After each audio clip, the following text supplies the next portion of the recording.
2025 sa Season 2 ng Aksyon Laban sa Kahirapan ng National Anti-Poverty Commission. Makakasama po natin tuwing Martes at Huwebes sa Rise and Shine Pilipinas ang iba't ibang kinatawan ng mga ahensya at lokal na pamahalaan upang pag-usapan po ang mga interventions ng gobyerno sa pagpuksa sa kahirapan. Kung kaya't sa pangunguna ng NAPSI at PTV, sama-sama nating alamin ang mga aksyon laban sa kahirapan.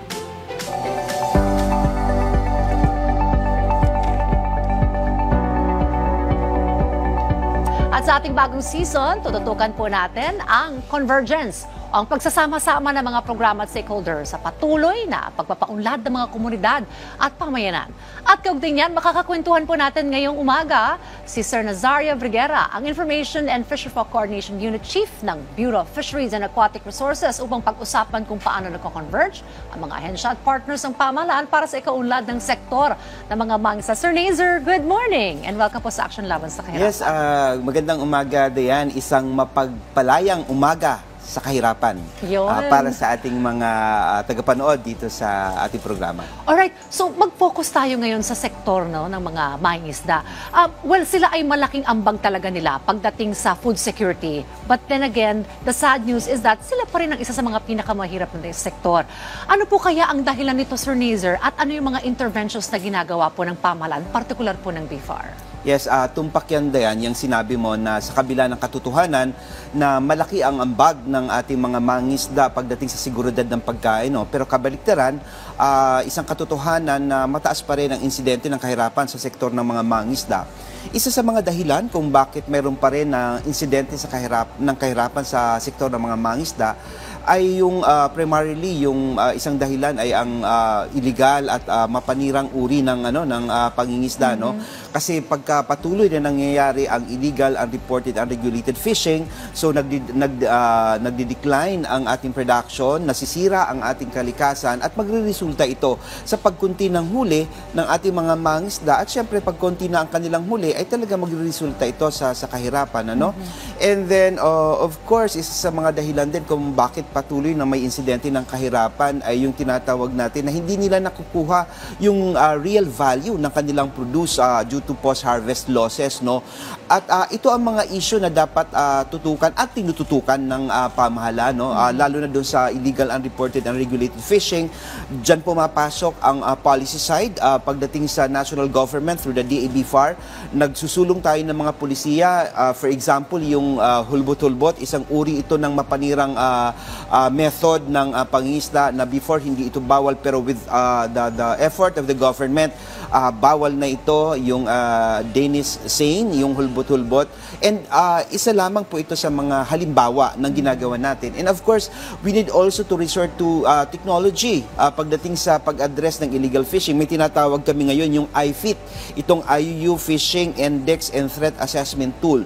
Ibig sabihin nito, mas scientific ang pagtingin natin, pag-assess ng mga lokal na pamahalaan, sino yung vulnerable talaga sa IUU fishing at paano ito tutugunan ng pamahalaan. Okay, what's the role of the local government unit pagdating sa mga nabanggit po ninyo mga interventions, sir? Yes, napakagandang tanong. Unang-una, frontliner ang local government unit pagdating sa pagtugon sa issue ng illegal and unreported fishing. Dapat nating alalahanin na ang municipal waters ayon sa local government code, talagang dapat mga siwa niyan ay ang lokal na pamahalaan. So ano ang papel? Kailangan may mga malalakas or strong policies din ang local government unit. Dapat may mga ordinansa sila na sumasaklaw kung paano tutugunan ang illegal, unreported, and unregulated fishing. At itong efforts ng local government units ay dinadaragdagan ito ng national government. Tinutulungan natin ang mga local government units na mapalakas ang kanilang kapasidad upang labanan ang illegal, unreported, and unregulated fishing. May mga nasasampulan na ba dyan, sir? Yung mga gumagawa nitong mga illegal fishing na talagang sakit sa ulo ng ating mga mangingisda para mapaangat sila sa ating kahirapan. So ano yung mga penalties and punishment? At may mga talaga bang nasampulan na para matakot naman silang gawin itong illegal na aktibidad na ito? Well, Dayan, marami na. Tumaas na ang ating record sa apprehension level natin. Ibig sabihin, mas marami ng nahuhuli, mas marami ng napapatunayan na lumabag at nagkaroon ng penalties. Ang kagandahan lang ngayon, Dayan, mas mabilis na ang ating apprehension effort, no? Ang litigation process for against illegal, unreported and unregulated fishing, dahil with the Republic Act 654, ito yung batas natin ngayon sa Batas Pangisdaan ng Pilipinas, may tinatawag na tayong adjudication board.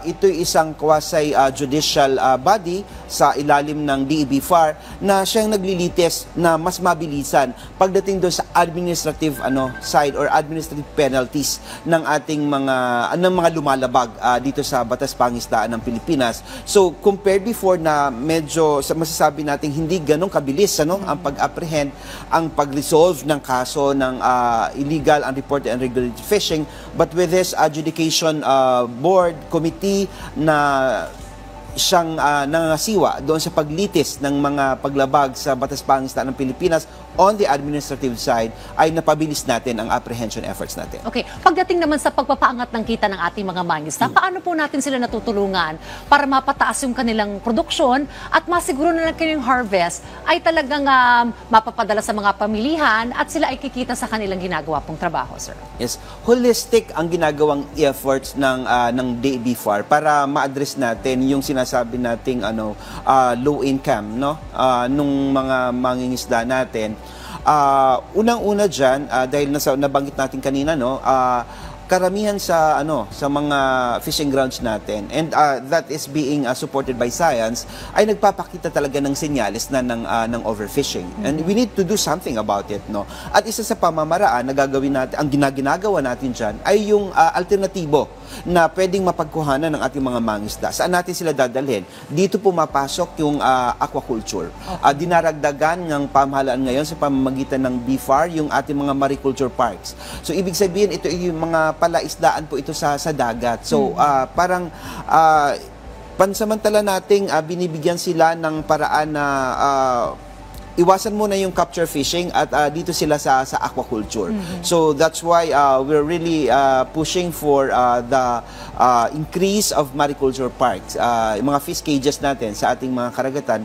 Pangalawa, yung sa marketing side, sabi mo nga kanina, paano natin matutulungan sila na makuha talaga nila yung halaga ng kanilang production, no? So diyan pumapasok din yung post-harvest. So balikatan ang BFAR sa Philippine Fisheries Development Authority para mas madagdagan pa ating mga fish port, para mas madagdagan ang ating mga ice plants kasi napakahalaga ng yelo doon sa pagpapanatili ng pagiging sariwa ng mga isda, at napakahalaga ng yelo para hindi mawala yung actual na halaga ng huli ng ating mga mangisda. Dahil pagka, alam mo naman, ang isda, pagka hindi na sariwa, babaratin na yan.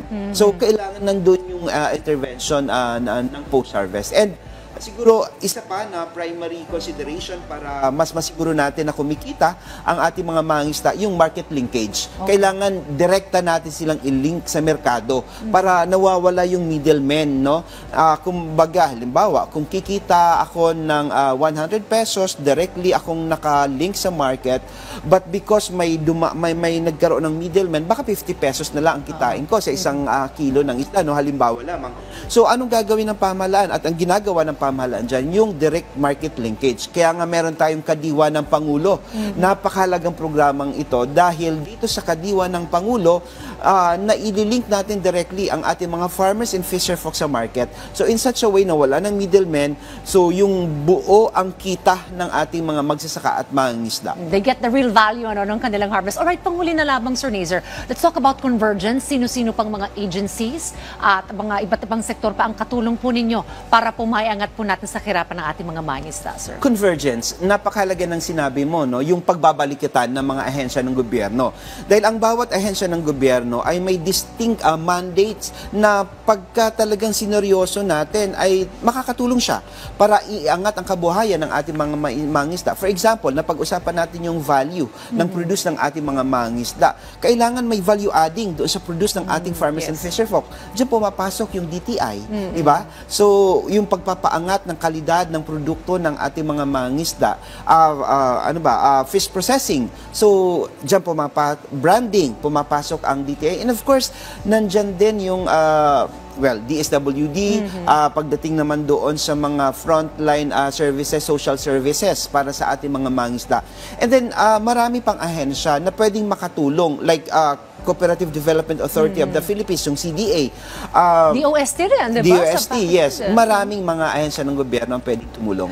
Well, ang dami ko natutunan sa ating conversation na ito at talagang nandyan pa rin ang efforts talaga para maiangat po ang kabuhayan ng ating mga mangisda. Maraming salamat po, Sir Nazer, sa pagbibigay po sa oras dito po sa aming programa sa Aksyon Laban sa Kahirapan at sa pagbabahagi po ng mga anti-poverty efforts ng BFAR. Katuwang pa rin ang iba't ibang mga ahensya ng pamahalaan. Si Mr. Nazario Briguera, thank you, Sir Nazer. At para po sa ating mga manonood, malugod po kami nagpapasalamat sa inyong suporta. Hinihikayat po namin kayong muling tumutok sa ating programa sa darating na Webes. At muli, sabay-sabay po tayo na umaksyon laban sa kahirapan.